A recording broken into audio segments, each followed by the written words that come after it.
We're live. YouTube, Twitch, The Spurge. I'm Jordan Spurgeon, Will Galvez, Thomas Andrews. We're here every Monday.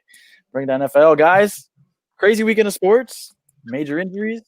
Sunday Night Football goes down to the wire. How you guys feeling? Pissed that the Lakers are just signing everybody now and everyone wants to talk about them and somehow they're relevant. No, I'm just kidding. It was a good weekend. Good weekend. Yeah, I won in all three fantasy leagues, winning at least.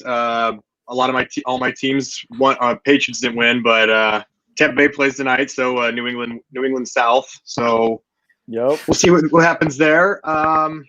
Yeah, I actually thought there was a lot of good games yesterday. It was like almost like a mini playoffs with some of like the bitterness and rivalries going on some of these teams. So, let's get into it. Yeah, we get into it and we open it with a photo. Sunday Night Football. If you've been off social media, you've been missing out on the Derek Carr, whatever this is.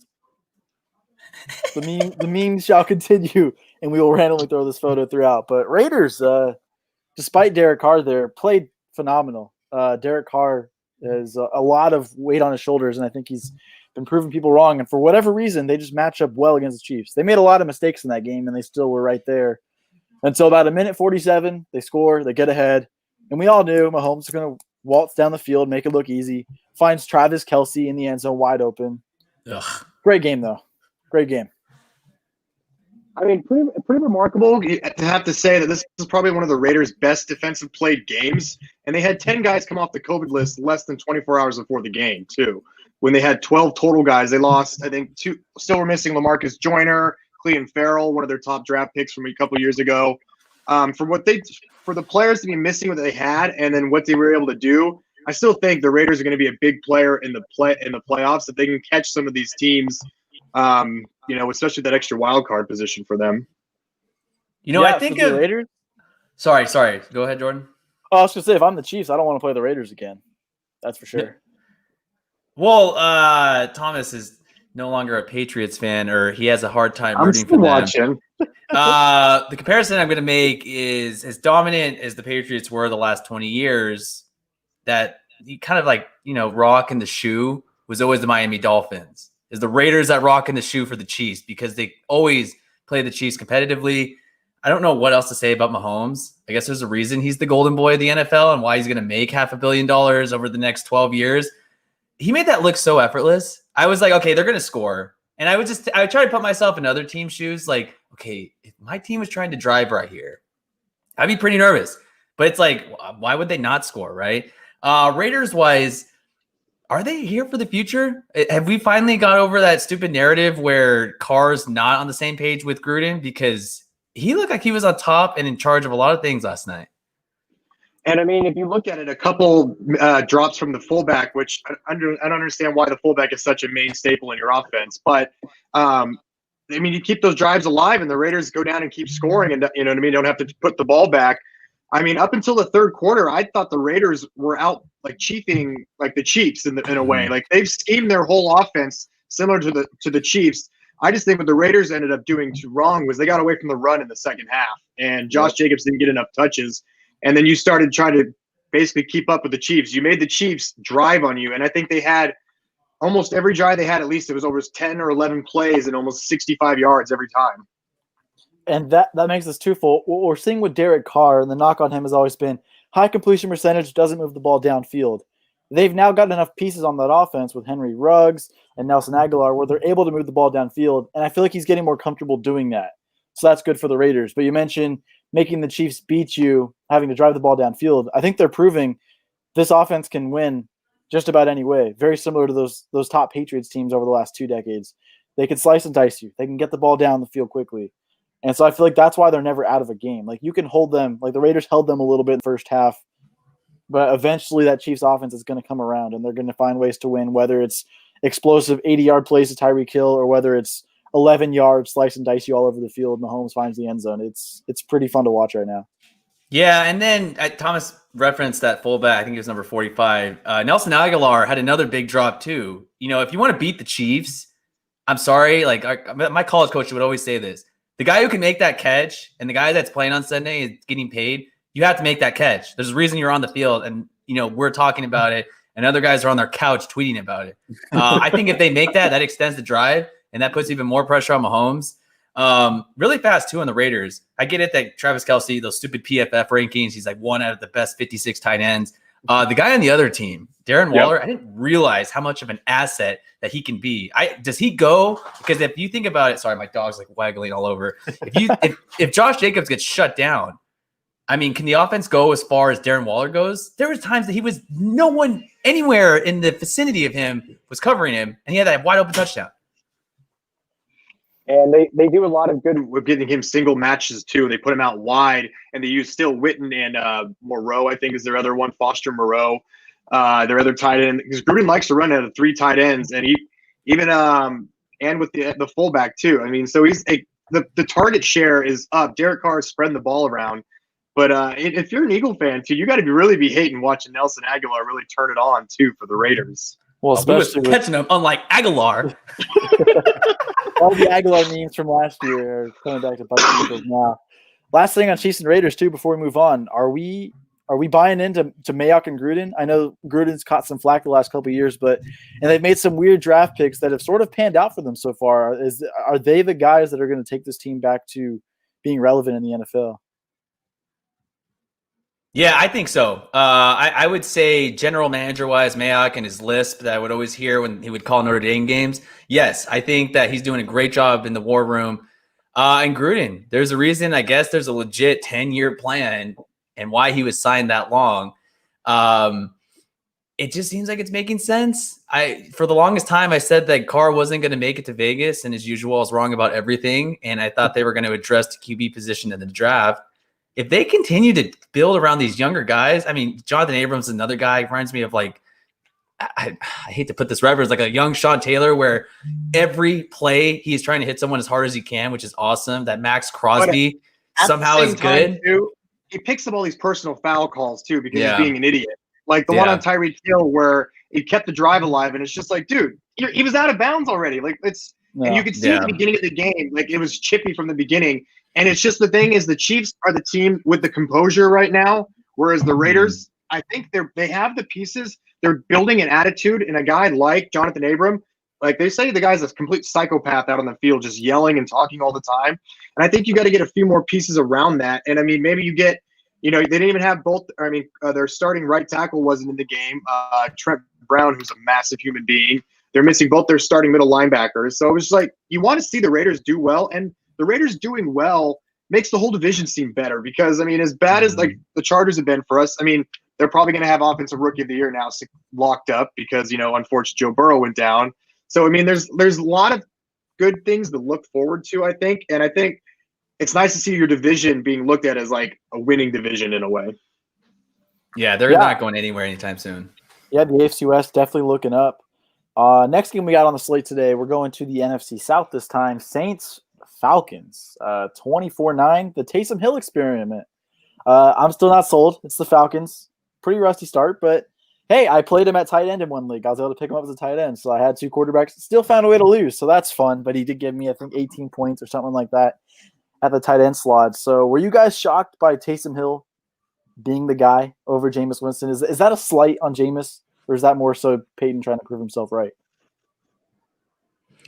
I think this is more on Peyton proving everyone wrong and why Sean Payton was right. I mean, Taysom Hill, I think he was drafted, within the last 4 years at the top of my head, and he's put in the work. He's moved up, that corporate ladder or, in this case, the depth chart, going to meetings, working out with Breeze, doing the offseason programs. And there was like glimpses where you see in the game, like, wow, maybe this guy can throw. He has a pretty decent arm, a nice, pretty spiral.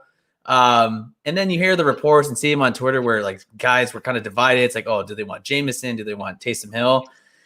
I guess there's a reason he got that $24 million extension. And if I'm on the Saints payroll department, yes, I am telling the GM and I'm telling Sean Payton, you need to put him in. And he went out and did it. Now the Falcons, on the other hand, I am so done with them, betting on them. They're not a good team, even though they've played better since Dan Quinn left. But, maybe Jameis, who knows? I would think, why couldn't he do the Teddy Bridgewater experience last year, right? Fill in for Breeze for a couple games and go get a contract somewhere else. I don't think that's the case. He might have to leave.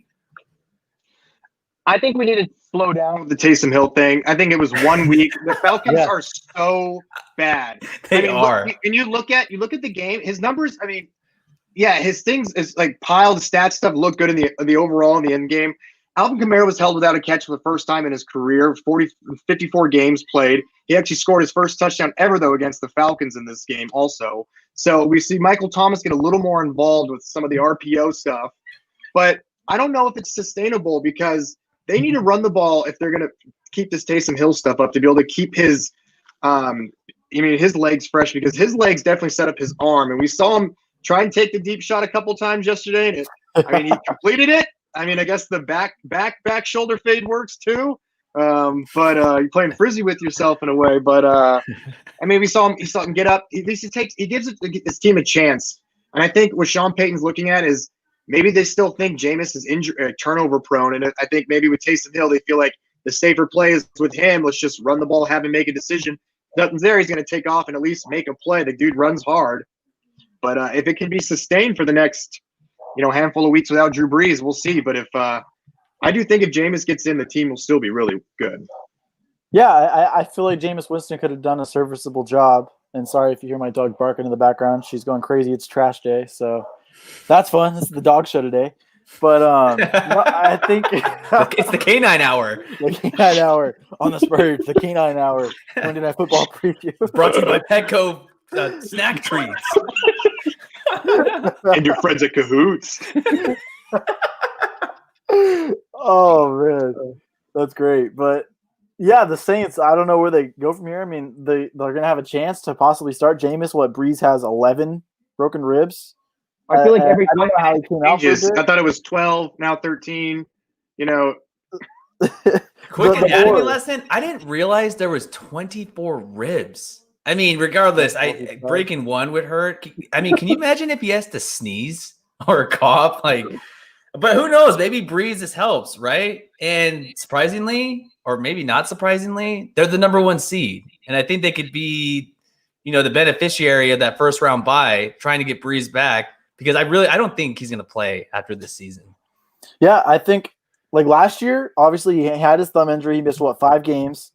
They went 5-1 or 5-0, whatever it was. The 5-6 games he was out, and he looked better. 7-0 with a backup quarterback in the last 2 years.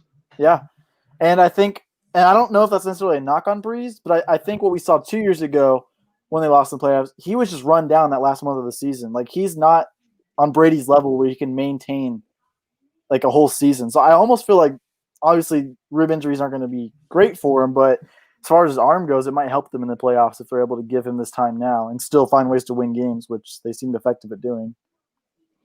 Yeah, you almost feel like let everybody kind of get healthy. Let Michael Thomas get back, worked into the offense. Maybe get a little more Latavius Murray, Alvin Kamara running the ball. Defensive guys are starting to get healthy. I mean, they have 5-6 sacks yesterday on Matt Ryan, who just starting to look like an aged guy out there. You start getting these guys that never were really mobile that were able to move a little bit. And now Matt Ryan's getting to the point where you're kind of looking like Phillip Rivers out there trying to move. His only move is a quick pump fake, and it's nope, he's going down. Yep. I was just going to say, he's getting to that Phillip Rivers stage now in Atlanta. Hey, don't dog Phil. He got business done yesterday. Hey, he did, and we'll get to that in a little bit. The Pittsburgh Steelers, though, I think maybe the most surprising 10-0 team I've ever seen. I never would have expected that. I was pretty down on them coming into the year, but 27-3 over the Jaguars. Chase Claypool, 10 receiving touchdowns now. That's ridiculous. Are you guys all in on the Steelers, or do you still think they've got some teams in the AFC ahead of them? Well, until they have their hardest stretch of Their season coming up right now. You got to play the Ravens. They host the Ravens this Thanksgiving night. Then they still have to play, I think, the Colts coming up, and there's another team with a winning record. But if they can get through that, man, it's a pretty, smooth sail for them. And right now, I feel like they're playing and just on all cylinders. I mean, Ben a couple weeks ago took that shot to the knees in Dallas, and we thought, oh, here we go. Comes Ben in the walking boot. But he's been able to rally since. And you thought he'd come out the next week. Oh, maybe they changed up the game plan and go run heavy. No, they threw for 76% of plays in their game. He put up 4 touchdowns and 400 yards.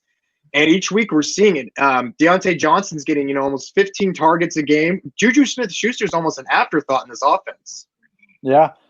And as long as they can avoid Mr. Genie Bouchard, Mason Rudolph, make sure he's not in the games, they'll be just fine. The Steelers. God, I mean, I can't. This is a bad comparison, but like season-wise, a few years ago, the Atlanta Hawks in the NBA were just like the Steelers. They finished like number 1 in the Eastern Conference, and then did shit in the playoffs. I'm not saying they're not going to do anything in the playoffs, but I mean, you could poke a lot of holes in this 10-0. Like, it's almost like you look at the schedule and think, well, I guess maybe they should. I see that stupid stat and graphic every time. Oh, it's the first time in their storied franchise history that they're not 10-0. Still very surprising. With Ben, my biggest question is, and we saw it on Sunday night, and I think Mahomes reinforced why he's probably going to win the MVP, and I wouldn't be surprised if they can try and dethrone the Steelers as the number 1 seed. But how is Ben going to stack up, in January? He's already been there before, and we realized that he could do it and has the mental capacity to do it. But is his almost 40-year-old body going to be able to withstand it? Can he drag along the rest of the team? I mean, if you look at it, they're really young, like on the offensive side at least. Defensively, somehow Minkah Fitzpatrick is always around the goddamn ball. Like, it's ridiculous. That has to be the best trade. We said it before, probably in the last at least 7 years. I mean, that went completely unnoticed. But again, can Andy Reid figure out how to stop that team? Can Mahomes? I mean, can they keep up? Right? Like, we like how Ben is. He's like that very consistent, car you had in high school where it's like, oh, it doesn't look good. It's never going to win you in a race. I don't know how much it's going to get you laid, but it's going to get you from A to B. And that's what Ben's doing with his offense. And he's been doing it since 2004. And you just think, oh, wow, I guess Ben Roethlisberger is still there. Look, they started super slow against Dallas. They started really slow against Jacksonville. And I get it. A win's a win. It's not college football where there's such things as bad wins. But if they fall behind 13-0, 10-0, 14-0 to the Chiefs, say in January, I don't know if they are built to come back. Because they've been prone to giving up big plays this year. I mean, Denver took them to the wire earlier this year. I mean, Jacksonville even had a 3-0 lead for almost a quarter going into that game too. So, and if you do, I mean, we haven't seen them been challenged against an offense like themselves that can put up points pretty quick. So if they do happen to have to go to Kansas City, or Kansas City still comes to Pittsburgh, I mean, it'll be interesting. Yeah, like you said, if they do get down, if this team, just because I just think, the Chiefs, man, there's not much you can say about them. They're just so good, and it sucks. Yeah, there's no answer. I think they're the only clear-cut team. But even though the Pittsburgh Steelers are 10-0, I don't feel like they're the top team in the AFC, even if they get the 1 seed. I'm still not sold on them. I have to wait until the playoffs with them. Like, I feel like nothing they do right now matters. Yeah, I mean, if you look at it just across the board, very balanced team. I mean, obviously Mahomes is definitely the way better quarterback, but you look at skill positions around. I mean, right now, okay, the Chiefs' offensive line very banged up right now. The Pittsburgh Steelers have to be pretty healthy overall, but it's just like different brands of football. Mike Tomlin to Andy Reid. I mean, who are you going to take in a way? I mean, it just feels like no matter which right now, just those are the 2 best coaches in football. Oh, 100%. Yeah, last thing, Thomas, you said it. They play on Thanksgiving. If they go 11, if they can win that game, the Steelers, and go 11-0, I think that's more about maybe the Ravens are suspect. But I think that has to be the biggest test, right? If you get to 11-0, like, what more do you have to do until the playoffs?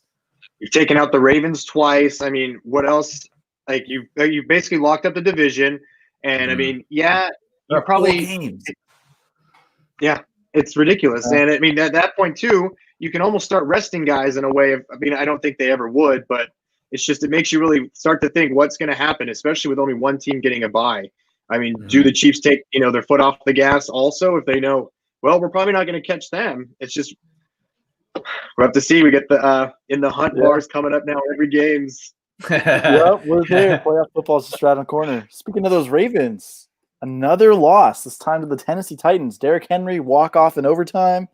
For some reason, could not download the video. Super butthurt about that. But great game. And the Titans have been sort of an afterthought the last couple of weeks. They've really struggled since their loss to the Steelers in their makeup game. What do you guys make of this game? Do you think this was more so like the Titans showing they're still there, or was this kind of the Ravens being exposed? I think it's more of the Ravens being exposed. I think that, everyone's always said it's very unlikely that you can kind of duplicate the MVP season the next year And that couldn't be any more true with Lamar Jackson. It was super fun to watch him last year. And there was highlights that we'll probably see at least in the next 3 years on marketing campaigns and videos because they were so awesome. But now the stupid cliche, you had defensive coordinators and the defensive quality control film department has numerous hours of tape on him. And I think they schematically figured out what are his tendencies, what are his strengths, and what are his weaknesses. And you kind of notice this on the field. And, I was reading like reports about this, without having fans in the stands. I think it's really cool. I think Derek Carr, you could hear it a lot on the NBC mics, barking out audibles and calls and checks at the line. I think the same I think the same thing is happening with Lamar Jackson, where, I think 2-3 weeks ago he was saying, "Oh yeah, you had defenders reading our plays already." Well, they're kind of predictable. They can hear everything that you're saying and they can pick up on that. So I think there's a lot of question marks about the Titans or the Ravens. Well, and the Ravens too last year were one of those lucky teams that didn't get many injuries at all. And then this year, they had one of their all-pro guard retire, Marshall Yonda. Ronnie Stanley, who's PFF, if you really go by those numbers, was one of the best left tackle in football. You now move your right tackle, Orlando Brown Jr., from right tackle now to left tackle, and they've had to put DJ Fluker in at right tackle, who has been a mess for them. He's been holding calls galore, dating back to the Patriots game last week. Makes me chuckle a little bit on the inside because he, it's okay. Not a hater on him, but they've lost another tight end, Nick Boyle, who's a really good part of their blocking scheme. So they've got injuries in their on their offense, and I think in their blocking scheme wise, but they don't have a clear-cut number one wide receiver.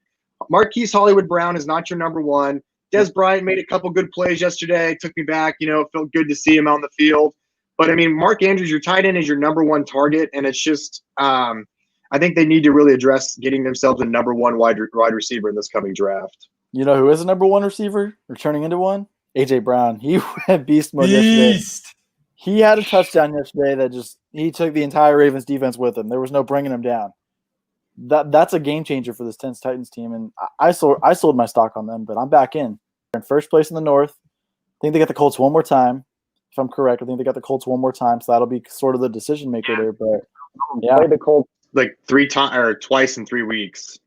They have them twice. There you go. Yeah, so that's going to really determine the division. Yeah, the thing with the Titans though, they're too inconsistent, and again, another team that I do not like gambling on because they're so questionable against the spread. You had that game on Thursday night a couple weeks ago where they lost to the Colts. Shout out to my boy Phil. Before that they beat a woeful Chicago team, but then they take care of business against the Ravens, who in the last 11 months, including the playoffs, they have the Ravens numbers. So that goes there has a lot to be said about that, considering there might be a playoff seeding between those teams later in January. But with AJ Brown, the former San Diego Padre prospect, is he emerging? Everyone said Corey Davis was the guy, and he actually got drafted before Mike Williams a few years ago. And now you had that play. That was just pure will. That was amazing. I was like, wow, if only he was on my fantasy team. Who wins in a bar fight, DK or AJ Brown? The former teammate. Exactly. God. But if that's the thing, I don't know what I'm going to get out of Ryan Tannehill each week either. It's true. And Johnny Smith goes down with an ankle injury. He's been a big part of their offense for them, like opening up the passing game. But AJ Brown, go back to against the game against the Colts. He makes that one catch over his shoulder down the sideline. That game's completely flipped around too. Mm-hmm. And he's just had a couple bad drops he's had 4 drops in the past 3 weeks, and he only had 2 all of last season. So, that's a big thing for them. But if they can get him going, that guy has shown last year, putting up almost 1,000 yards in just barely under 10 games or something like that, like down the stretch. So, similar to DK Metcalf, I think the guy is just a freak of nature when it comes to just given ability. And yeah, he may always look like the smaller guy in a picture next to DK Metcalf or Corey Davis, who happens to be 6'3", 200 pounds still. But the guy, I think, is got all the tools to be the number one for them. Now we go on to the football team. What is wrong with FedEx Field? I'm not trying to make light of this, but it just seems like it. I know that team has so many issues from ownership up, but it's a mess. Joe Burrow, really hate to see it. What happened yesterday? Was it ACL, MCL, some other damage in his knee as well? It's about a 9 to 12 month recovery, so that puts next season in question for him, which really sucks because he's been remarkable. But yeah, I don't know what it is about FedEx Field and that organization as a whole right now. They need to like get a preacher out there and just Burn the entire field and just like cleanse it. Go out there, find whatever tribe or whatever, burial ground that's built on. Because I mean, it's ridiculous, man. Like it's sad that they've taken so many good young players from us, or even just great players in general of that field. Though I mean, it sucks. Well, okay, here's my thing. I'll talk about Zach Taylor for people that don't know. That's the head coach of the Bengals. For him, okay, after the game, he's saying that he's sticking up for his offensive line, which I get it. You're the head coach. But he was saying that, yeah, if you look at the film, we have all these critics, but they didn't give up a sack in the first half. Yeah, dipshit, your QB's out for the year, though. How can you even say that? Joe Burrow, now that he's played more than 10 games, he was averaging 40 or more passes a game.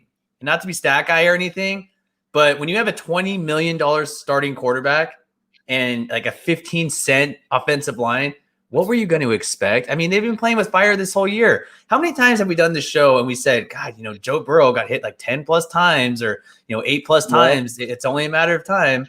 I don't know if this is Andrew Luck territory because Burrow's a rookie and he has some, decent pieces around him. And I don't know how much left is, AJ Green has, but why was that not a huge focus in this offseason? And I guess that's going to be at the next season, but Jordan, you just said the timetable. I mean, it's basically Thanksgiving, probably not going to start the year next year. I feel bad for him. Like, you got to feel bad. And then to be against Alex Smith, who was on the other team and suffered another almost deadly injury, I don't know what it is. I think we do have to call the preacher. Yeah, I think it's time to call them. And on the Bengals, what I've been saying, it's the offensive line. I feel like awful. What surprised me about Joe Burrow was I came with low expectations. I thought everybody was overhyping him because that offensive line is so bad. I just figured there's no way Joe Burrow succeeds, and he's found a way to succeed and win some pretty, some games he probably shouldn't have won, and he found a way to win them despite that offensive line. But yeah, you can't keep throwing that out there. So I hope that Zach realizes, okay, maybe I might be saying they're okay, but we need to address it because what happened with the Colts, they waited too long to address it with Andrew Luck. Those first 5 years, they did not address it. It wasn't until he finally got hurt twice in a row they addressed it. Now they have a Super Bowl caliber roster and offensive line and all that. Debatable, but they have that there now. And so I hope with the Bengals they realize that now. They have that because if not, they're going to waste the next 5 years of Joe Burrow where he's going to will him to some wins once he comes back. If he comes back the same player, which it could take 2 or 3 years to come back as the same guy now. And if he doesn't have that offensive line, they're not going to win anything. Carson Wentz, I feel like, is never covered in like that. Just that fast twitch muscle that he used to be able to get out of, plays and scramble, make plays. I mean, we saw Burrow. I mean, Burrow looked super athletic for a white guy, getting out of plays. Loved to take off and run. I mean, are we able to see that again? Also, if the Bengals, what sucks now is like, now are they getting stuck with another full year of Zach Taylor, who hasn't really looked too good? Or do you try and go out and address something else, but now do you reset this whole clock with Burrow?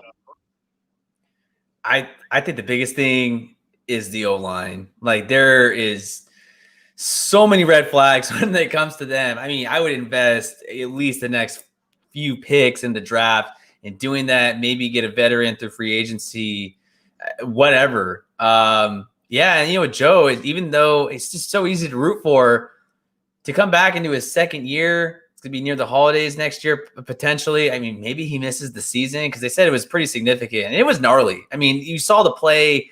It just, those guys, I don't know if it was Chase Young or someone rolled up into his leg, and it was so gnarly. And, of course, Scott Hansen has to, somehow replay it on Red Zone. You're just thinking, oh, that's so bad. Like, you would never wish that on anybody. I don't know. And I really hope that doesn't kind of shatter his confidence and makes him see ghosts like Sam Darnold does in the pocket, or, Carson Palmer years ago threatened to retire because the Bengals O-line was so bad. After that injury, I think it was like Chemo Von Olafen or whatever. I don't want to see the same thing. This guy's a bright young player. He's going to be good for the game. And if they don't address that, I don't see that happening.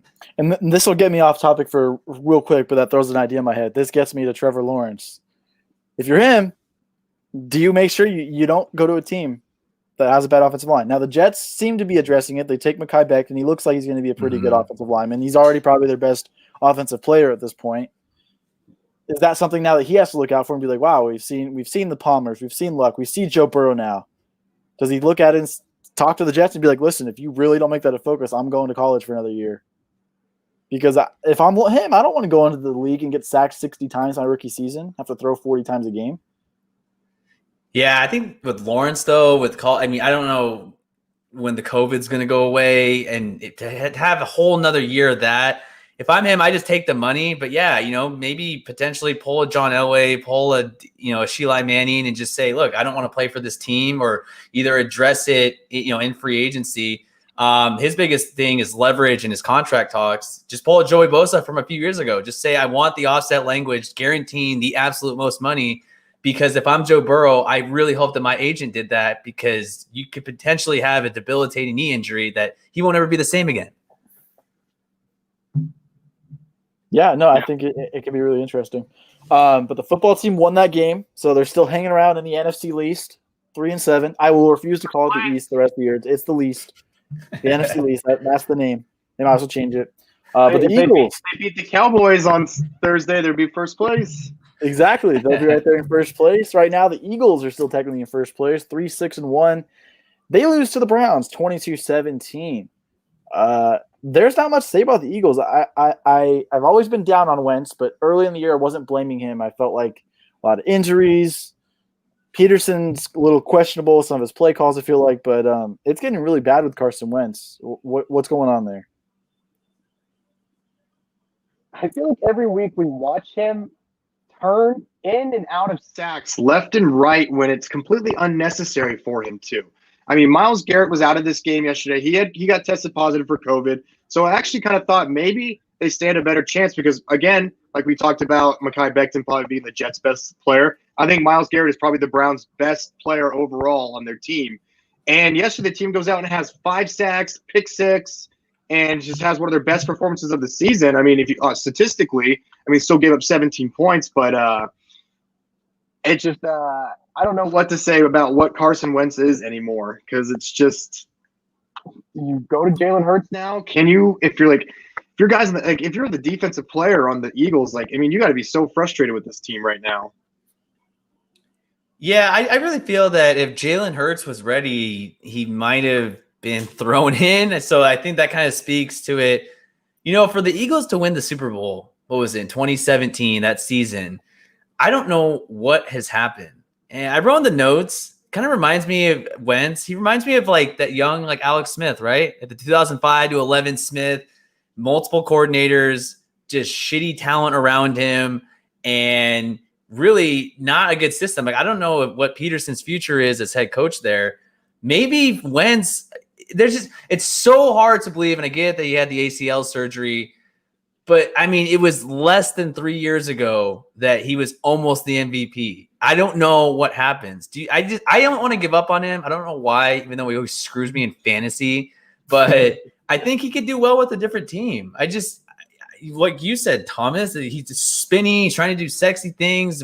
Dude, just get it down the field. And it was raining. They never really established the run. I don't know what's up with Miles Sanders. Overall, it's not a good team. And we joke about in the hunt, whatever. Is the NFC East just going to be in the hunt the entire year? You're going to see all the teams in the hunt, trying to compete. It'd be 3-6-1, really, and we're almost in December. That's ridiculous. Yeah, this is crazy. I like what you're saying about Wentz, though. I think it's about reshaping our thoughts, because Alex Smith, he was a number 1 overall pick. Everyone thought, oh, he's a bust, he's a fail. You get him in the right system, and you realize, okay, he's not an MVP type player, but he's a guy that can win games.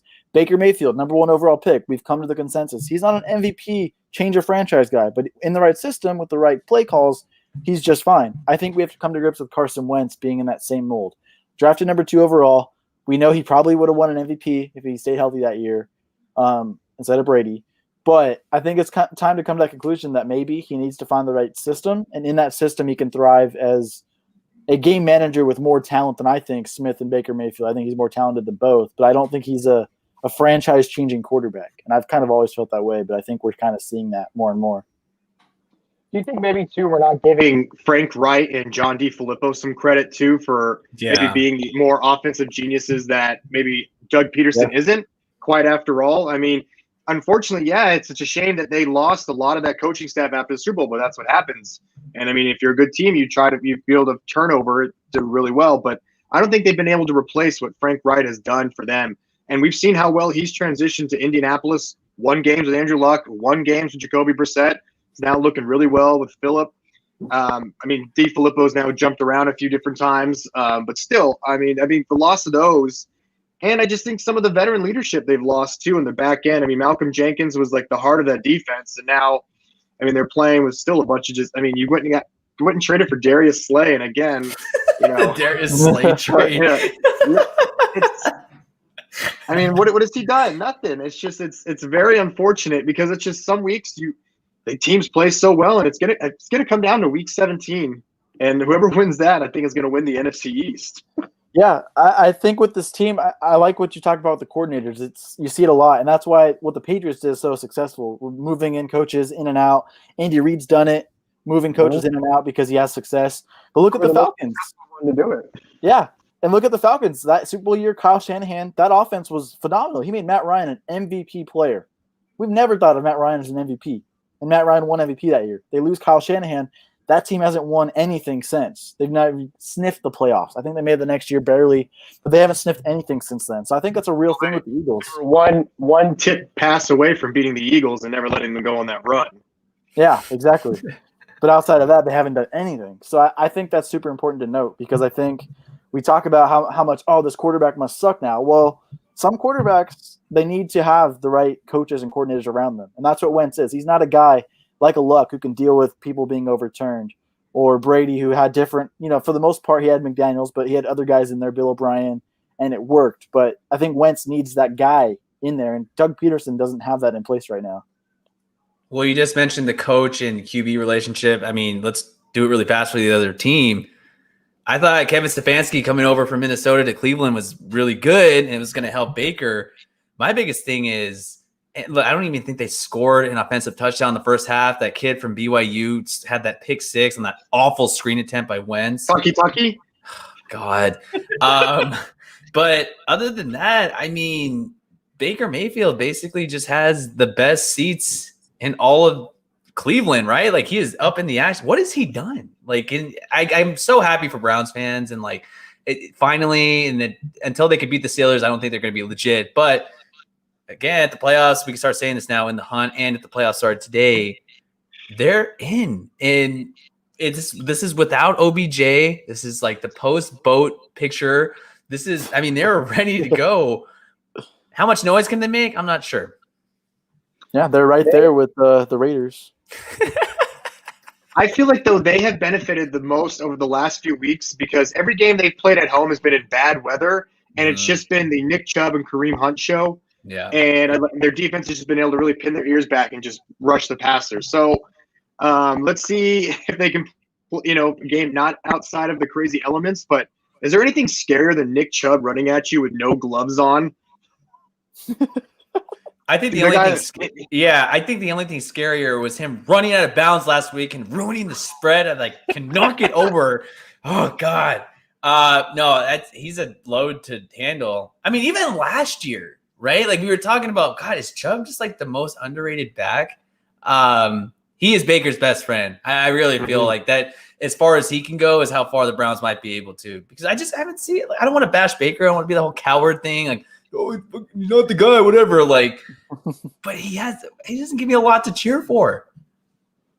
And with the weeks that Chubb and their other guard, J.C. Treader, who's been all pro this year for them, their team really struggled being able to run the ball. And since both guys have been back, that's when you've seen the Browns really starting to pick it up. And just the team seems to just play better, obviously, when they were able to run the ball and just be able to maintain these games.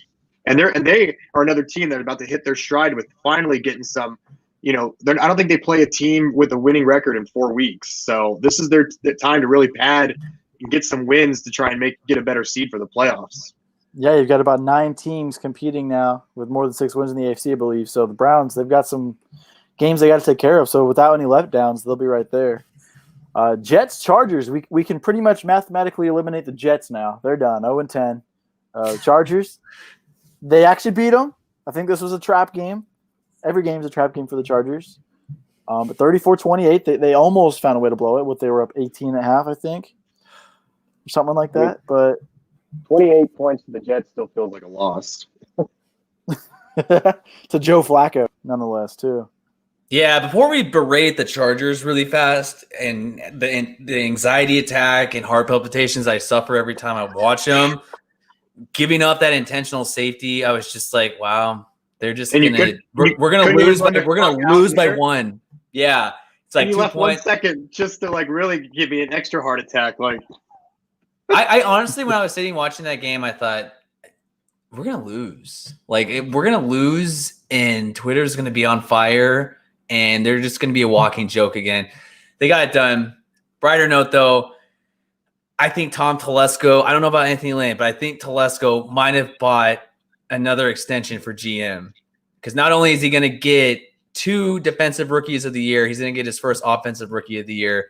Where the hell was this at Oregon? I never thought Herbert could do this. Is he fitting that mold where it's like, okay, perfect NFL build, right? 6'6", 6'5", whatever, 230.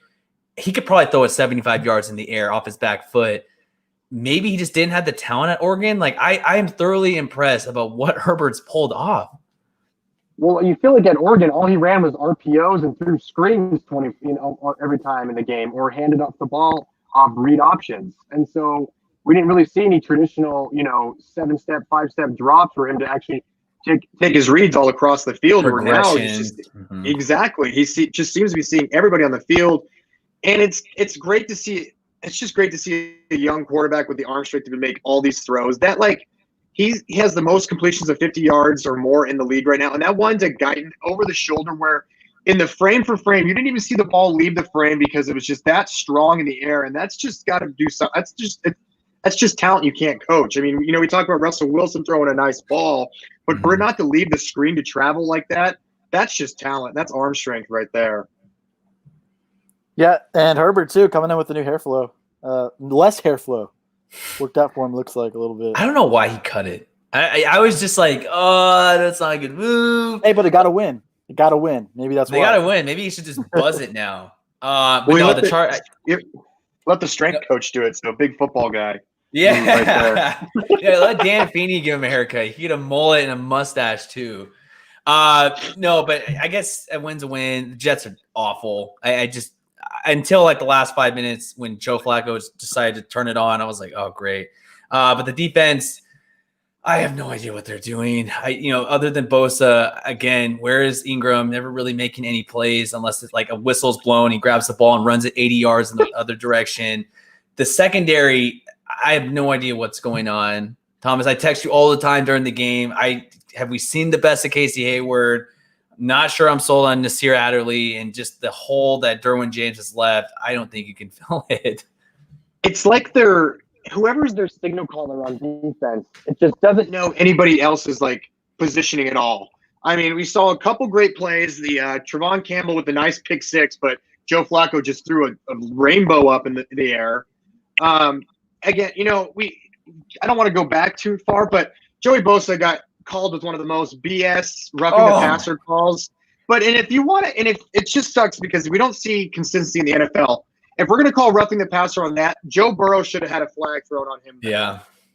I'm just yes, Bosa did exactly what you're not supposed to do. He did legitimately dive for the knee, but it's like, what else is he supposed to do? He didn't wasn't his intention, but it just was like, fuck me, right? Like, this is just typical. And it just kept the drive alive. Like a great sack, and he stuck him, and it just was, and that was the one that I think Melvin Gordon picked it up, or Ingram tried to run it back, and it was like, what are you doing? Yeah, it was all for show. I thought they were going to lose again. Like we said at the top, it was a trap game. I just thought this great 2016 Browns all over again. It's going to be their only win of the year, but it didn't. Thank God.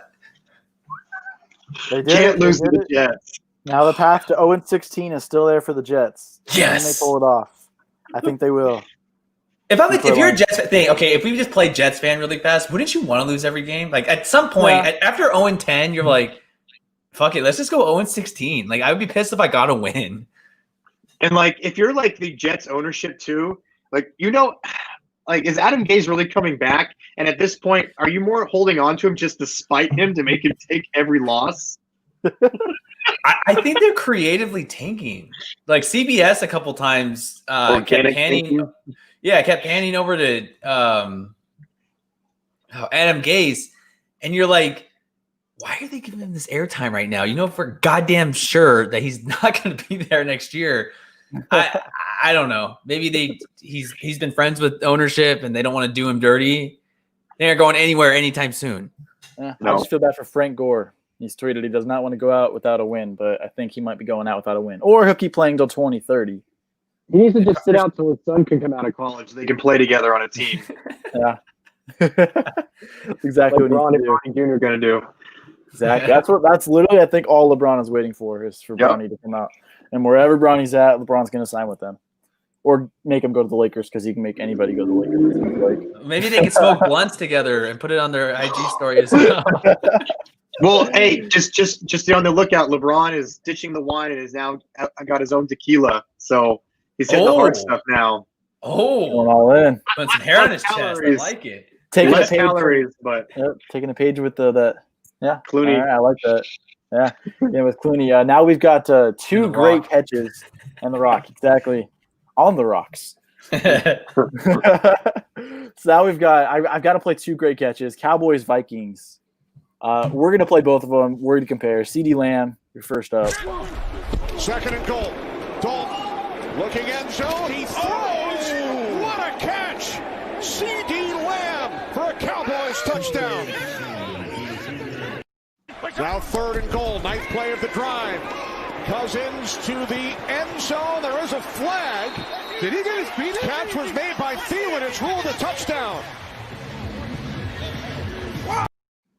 I mean, Wow. Which one is like more just like impossible? Like which one do you think was better? Because I'm torn. Well, Thielen did it with COVID, apparently. So Oh yeah, pretty impressive. He tested positive like an hour ago.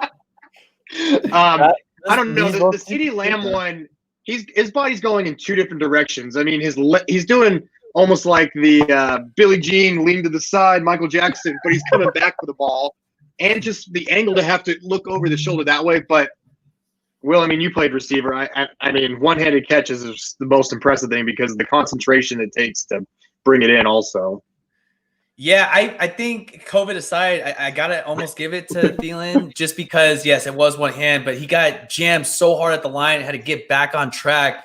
I mean, that's happening. It's happening so fast, and to get 2 feet in concentration, that was impressive. But I mean, CeeDee Lamb as well. That's nothing to scoff at. I mean, like you said, he contorted his body to where one side was going this way and his waist went the opposite.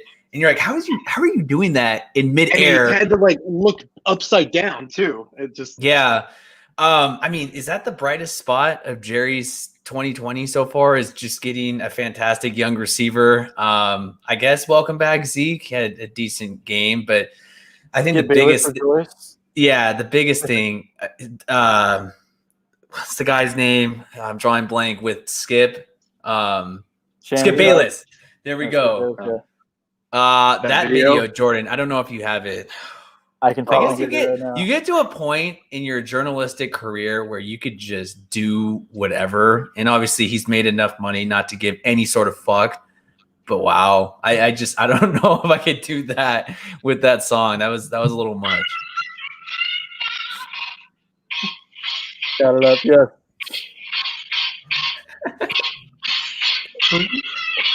And did he throw the jersey away like 3 times? yeah, and then he gets the dark jersey. The Cowboys wear the dark jersey like twice a year. Like Thanksgiving. Yeah, Thanksgiving. Yeah, whenever they play like the Giants or whoever, like, oh my god, He's gone from being. I'm sure he was a respected journalist in his time, but now it's pure entertainment, and that's it. Those shows, they have no credibility. They're just pure entertainment and stirring up crap. Yeah, since like Sherman just verbally addressed him, I think after they won the Super Bowl with the Seahawks, I I don't know. I guess it is for entertainment. Some of his takes, though, you're like, dude, there's no way in hell that you actually believe this. Like, this is some writer or some EP that's just saying, look, man, it has to, right? Like, some of the things, you're like, you don't even believe that the things are coming out of your mouth. I secretly think he's got LeBron stuff all over his house. Like, I really don't think he's a LeBron hater. I personally think he might actually, like, enjoy watching LeBron. I just think. Skip! But, yeah, Cowboys, I mean, hey, they get a win over the Vikings. Vikings were surging. A lot of people thought maybe they could find a way to sneak into the playoffs. I mean, 3-7, you win out, maybe. But there's so many like good teams in the NFC. I don't see that path working out for them. I think they would if I had to get to 10. But how pissed are you if you have Kirk Cousins? Like, is that just a total hit on the books? It's like we're giving you almost $100 million for this. A team that was in the NFC Championship game before they got him, right there knocking on the door. Figure we get Kirk Cousins, we're a Super Bowl team, and now they haven't gotten back since. So yeah, I'd be pretty pissed if I was in Minnesota. That's what I don't get. Like, I mean, Thielen's still a solid receiver. Justin Jefferson, a fantastic rookie. Irv Smith is decent at tight end. Dalvin Cook's the best running back right now. And then I was saving the best for last. You have Dalvin Cook putting up fucking LaDainian Tomlinson fantasy numbers every week. 120 yards, a rushing touchdown, like 8 catches. Fantastic production. How are you not competing with the Packers? I mean, they beat the Packers, but pieces too on the defensive side. I mean, yeah, you got a young, you're missing a few players here and there. You lost a couple guys in free agency to COVID, but it just seems like they've like mailed it in on one side of the ball, and their offense is just, it's like, oh, let's just see what we have. Let's just try to throw it now and just score as much points as we can, because on the defensive side, it's just like a wash at this point. Dale coming in too with the comment, we missed this one. Brownie to Cleveland 2023. I'm all in on that. Shout out Dale. Oh, good old Dale. Watch what's on the sticking to his Cleveland roots. I absolutely love it. That'd be something to see. Jordan, really fast if I can, because we didn't put it in the notes. Just really fast, sticking with COVID and the NFC North. What the fuck are you thinking, Matthew Stafford's wife? I don't know if that's the ultimate jinx. Completely. Look, and I don't want to get political or anything, but everyone's entitled to their own opinion. Maybe when you're married to a marquee quarterback, you shouldn't put that out, because they got shut out by our boy, PJ Walker. Huge win for them. I mean, to not score any points against basically the third string quarterback, that's pretty impressive. But look, great story. He had to go on the practice squad, go in the XFL. Man, Lions, very, very, very bad. You give one of the lowest ranked teams in the NFL 6 sacks. Ooh. You lose DeAndre Swift, no Kenny Golladay, Danny Amendola was gone. I mean, sorry, Stafford, but bro, I think your time in Detroit is done. Yeah, there's a few teams that can use Stafford. I think he's got something left in the tank. I think he can too. And I think Patricia needs to be fired after that game. That was a statement game. Like, as a coaching, you were out coached by a first-year head coach, by a team that loves to play for him. With all the backups, the injuries they've had, and the turnover they've had, again, third-string quarterback to go out there and dominate like they did. He threw a couple bad interceptions in the end zone, but we won't fault him for that. But they destroyed the Lions from the get-go, and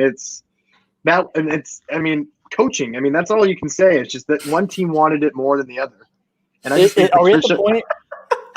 We know how bad Bill O'Brien was, but is Matt Patricia a close second for worst Belichick disciple as a head coach? Romeo Crennel, maybe Mangini. I don't know. I mean, I hate to give Coward credit, but I understand first impression is very important. Whether you're dating, whether you're meeting a boss in work, but he just looks like a slob, like on the fucking sideline. I can't. Took the pencil out of his ear. Yeah, he's oh yeah. I mean, maybe upgrade to a mechanical pencil, like a Tycon Rogue. I don't know, like whatever. But oh god, not good, not good at all. We're getting closer to the end here. Monday Night Football coming up soon. Colts beat the Packers. Oh, we get shout out here. Yes. Oh, welcome to the show. Hi, bud. Hi. How's the sleep schedule, Thomas? Yeah. Sleep right now. You had a funny tweet the other day making a Coachella reference. Yeah, I had said I'd sleep better in a tent than I have at Coachella than I have in my own bed the last 3 nights because somebody was teething last week pretty bad, and so we're pretty good right now. Just a couple times in the middle of the night, like 2 and sometimes maybe 4 in the morning, just just to get up, eat. Yeah. But can't complain, huh?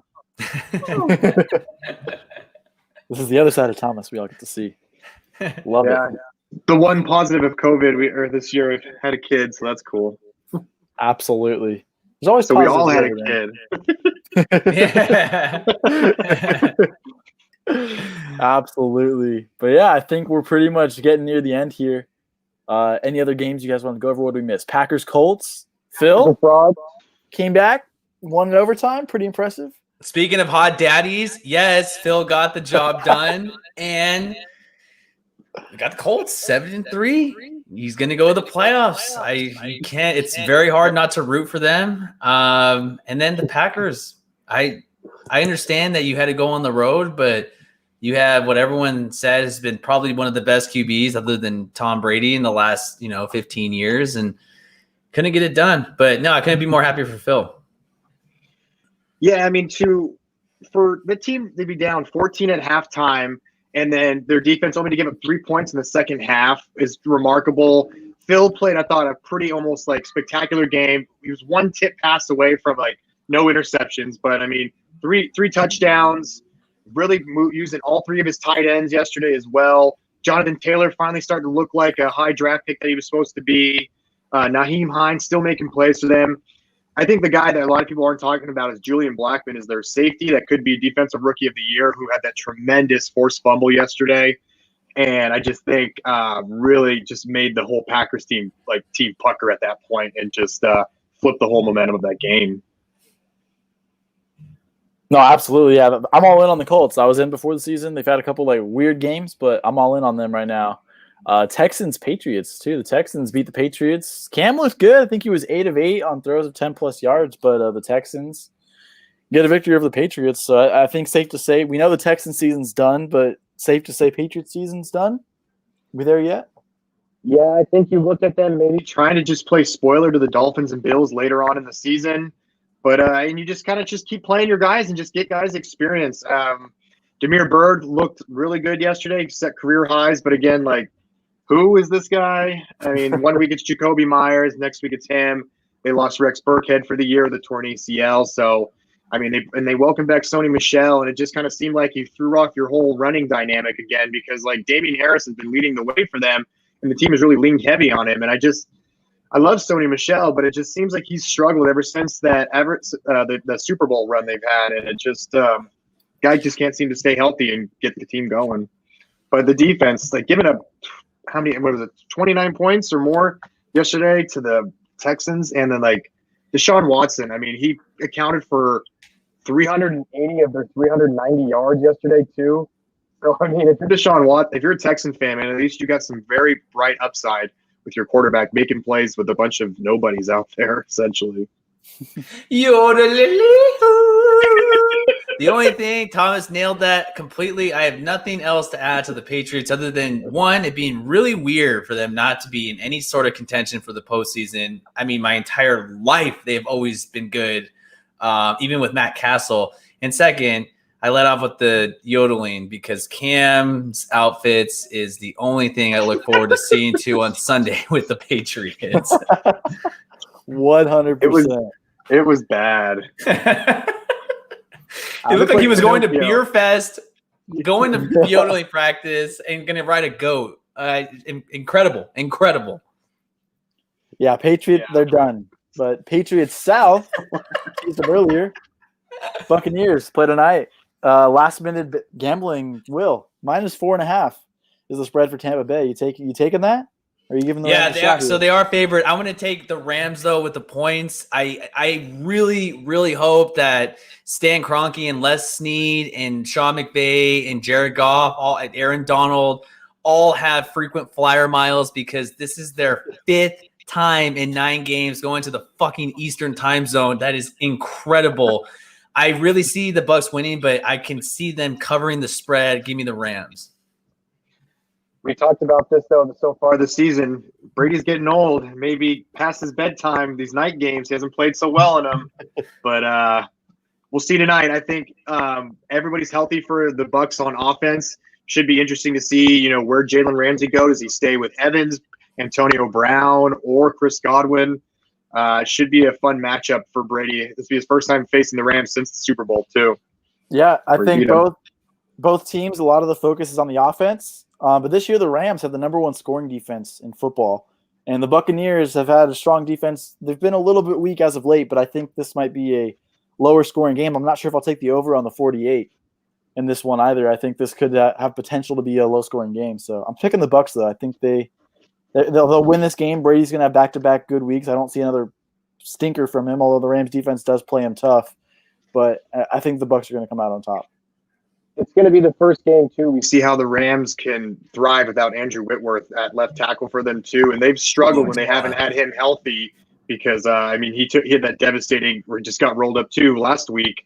He said he's going to rehab and try and come back if they can make a playoff run. But, the guy at 38 years old can only hope he can make, try and make it back. But if they can't solidify that left tackle spot with all their motion and all the misdirection they like to do, the Rams could be in for a long day with the pass rush of the Bucks. Absolutely. Well, I think we covered it all. Great weekend of football. Great time chatting with you guys as always. Gonna have a great game tonight, hopefully. No more bad Monday Night Football games. This is actually should be a good one. Would love a repeat of Chiefs Rams 2 years ago on Monday night. Probably won't get that, but I don't think any game's going to top that for at least another 5 years. That was one of the greatest games. Oh, Yeah. God. It was so awesome. yeah. Last thing, I still remember that game. I remember driving to LA to go see someone, and I still had it on my phone. Not the radio version, the video version on my dash, watching that and just going crazy the whole way. It was an insane game. But yeah, I think that wraps it up. So yeah, thanks for coming on, guys. As always, great stuff. Every Hell Monday. yeah. Yeah,